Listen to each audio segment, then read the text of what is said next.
Halo, bismillahirrahmanirrahim. Assalamualaikum warahmatullahi wabarakatuh. Selamat berbahagia, selamat sehat, dan selamat super. Saya Guru Dane hari ini akan berbagi pengetahuan tentang pariwisata.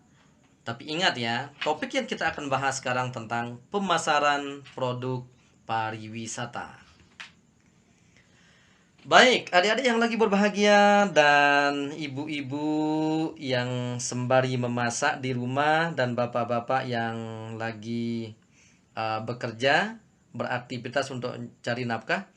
Semangat pagi dan semangat belajar. Hari ini topik pemasaran akan datang menyapa Bapak Ibu dan adik-adik mahasiswa yang sedang belajar ilmu ini. Pemasaran pariwisata. Sudah menjadi kelaziman bahwa pengusaha dalam kapasitasnya sebagai produsen dalam memproduksi barang atau jasa selalu lekat dengan aktivitas jual beli. Produk akan sampai ke tangan konsumen bila distribusi terjamin menjangkau penggunanya.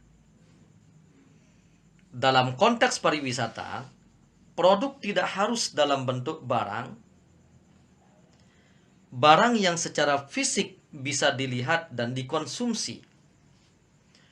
Produk pariwisata bisa wujudnya dalam bentuk jasa seperti produk layanan, misalnya penyewaan akomodasi, jasa perjalanan pariwisata, dan lain sebagainya.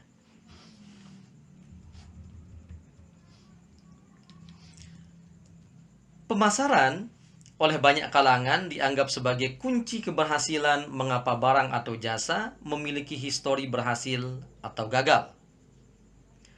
Ada beberapa pemahaman yang dirumuskan ahli terkait dengan arti dari pemasaran. Berikut beberapa definisi yang sudah dirangkum untuk membantu mempermudah pemahaman pembaca. Proses transfer barang dan jasa kepada konsumen dipengaruhi banyak oleh apa yang biasa kita sebut dengan istilah pemasaran. Pemasaran merupakan suatu akhir dari rangkaian proses sebuah produksi barang dan jasa wisata setelah bentuk barang atau form, ukuran atau size, dan harga atau price telah ditentukan. Pemasaran adalah proses akhir yang menjadi ujung tombak dari aktivitas penjualan. Orang lalu menyebutnya dengan istilah selling.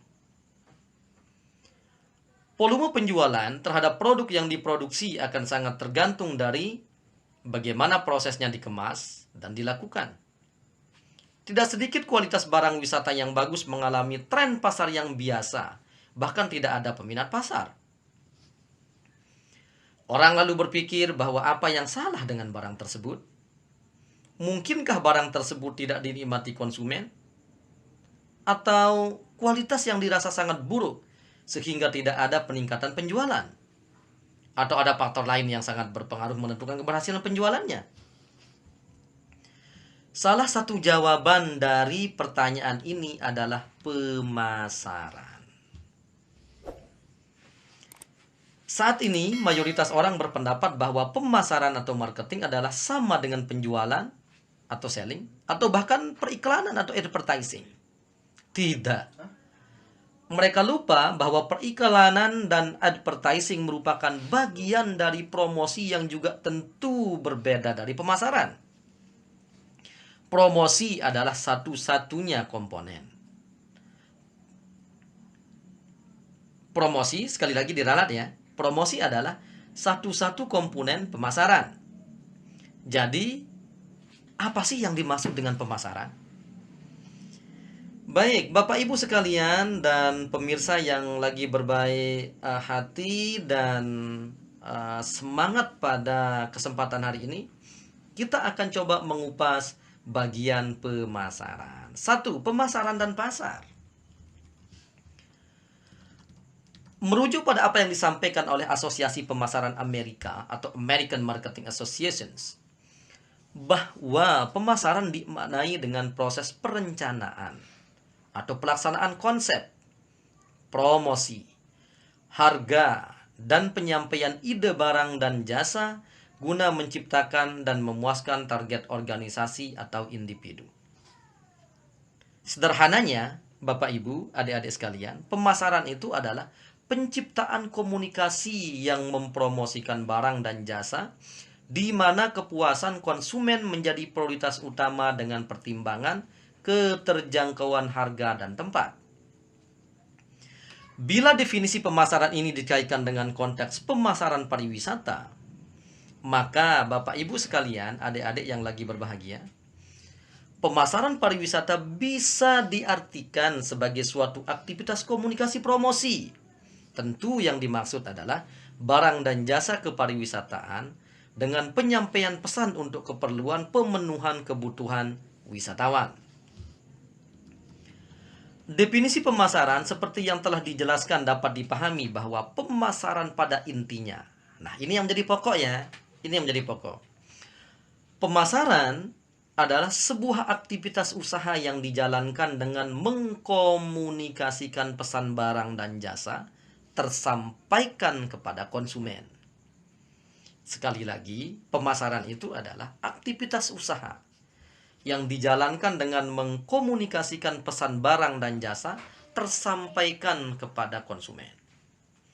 Pemasaran lalu melibatkan barang dan jasa sebagai produk, komunikator sebagai pengirim pesan atau sender, dan konsumen sebagai penerima atau receiver. Lalu bagaimana dengan istilah pasar? Nah, jadi adik-adik sekalian jangan sampai bingung itu. Jadi apa itu pemasaran dan apa pasar? Baik, pasar itu adalah konsumen yang akan mengkonsumsi paket atau produk penjualan. Nah, ada yang berbeda dengan pasar? Ada. Sebenarnya pengertian umum dari pasar itu adalah tempat, lokasi yang mempertemukan penjual dan pembeli untuk melaksanakan transaksi. Nah, itu yang disebut dengan pasar. Tetapi pasar dalam konteks ini diartikan itu sebagai konsumen yang akan mengkonsumsi atau konsumen yang akan menggunakan. Ya, menggunakan apa? Menggunakan produk penjualan kepariwisataan. Baik, komponen kedua yang coba akan kita bahas di pertemuan kali ini adalah komponen pemasaran. Satu, message. Nah, jadi kalau ingat dulu ya, HP tipe 2213 ya. Jadi message itu pesan. Pesan yang disampaikan komunikator dalam proses pemasaran penting adanya. Minimal ada beberapa hal menurut Minazi mengapa pesan itu penting. Yang pertama, valence of the message. Jadi di sana itu ada kekuatan pesan. Apa yang dipahami dengan kekuatan pesan? Pesan produk dan jasa harus berisi pesan yang kuat bila ingin targetnya sampai ke calon konsumen. Kekuatan pesan atau balance of message akan mempengaruhi sikap dan pilihan orang melakukan keputusan pembelian.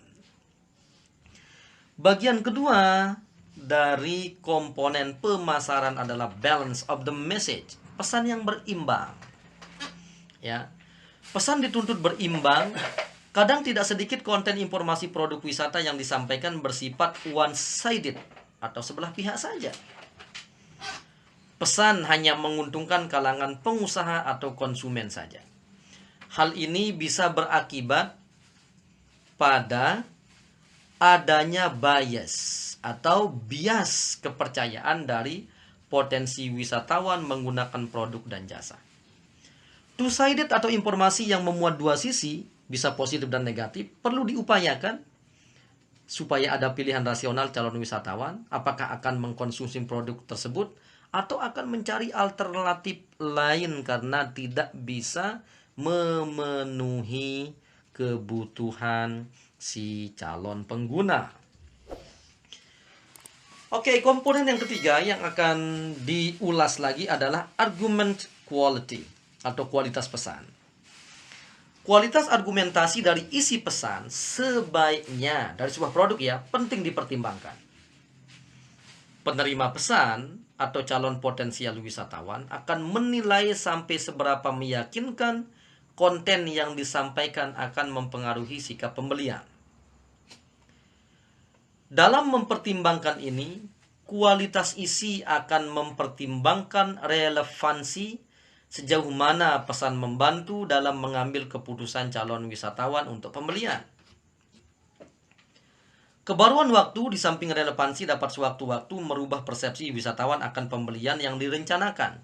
Di samping akurasi atau ketepatan persepsi benar atau terpercaya. Poin lain yang ikut menjadi pertimbangan adalah pemahaman yang komprehensif. Ya, oke, bagian kedua itu ada komunikator. Ya, tadi kan bagian pertama itu kan ada pesan. Yang kedua adalah komunikator. Era konvensional menuju digital ditandai dengan perubahan yang begitu masif karena alasan pembaruan teknologi komunikasi. Pemberian ulasan pada platform online sebetulnya menguji tingkat kredibilitas produk yang dipesan. Oleh karenanya, kredibilitas dan jenis sumber informasi adalah concern pembaca karena kandidat wisatawan akan menguji sejauh mana kevalidan, kepercayaan konten informasi yang disebarkan berdasarkan rating para penggunaan sebelumnya yang telah mengkonsumsi barang dan jasa tersebut. Selain kredibilitas, jenis sumber informasi, ikatan sosial juga berpengaruh penting.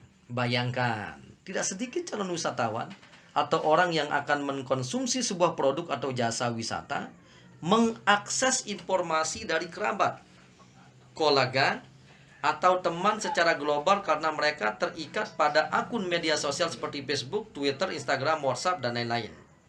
Jaringan ini tentu menjadi sumber dalam pengambilan keputusan. Kemudian bagian ketiga itu kita sebut dengan istilah penerima atau receiver. Pesan yang sampai pada penerima akan direspon berbeda.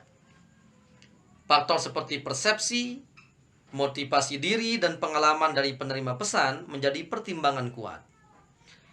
Berikut beberapa faktor yang terhubung dengan penerima. Pertama, prior knowledge. Pengetahuan awal tentang produk akan merubah perilaku konsumen. Yang kedua itu konfirmasi. Sejauh mana konfirmasi informasi berpengaruh terhadap kepercayaan publik dalam meninjau atau review produk. Yang terakhir adalah motivasi. Ini mengarah ke keinginan terlibat dalam promosi barang dengan membaca dan melakukan proses evaluasi. Jadi itu yang bisa disampaikan Bapak Ibu adik-adik yang lagi super hatinya pada kesempatan yang berbahagia ini. Saya Guru Dana, semoga konten yang disajikan itu akan bermanfaat dan bisa dijadikan sebagai ilmu pengetahuan yang bisa diwarisi secara turun-temurun. Sekali lagi saya Guru Dana, kita akan ketemu di sesi berikutnya. Tetap setia di channel ini ya. Salam.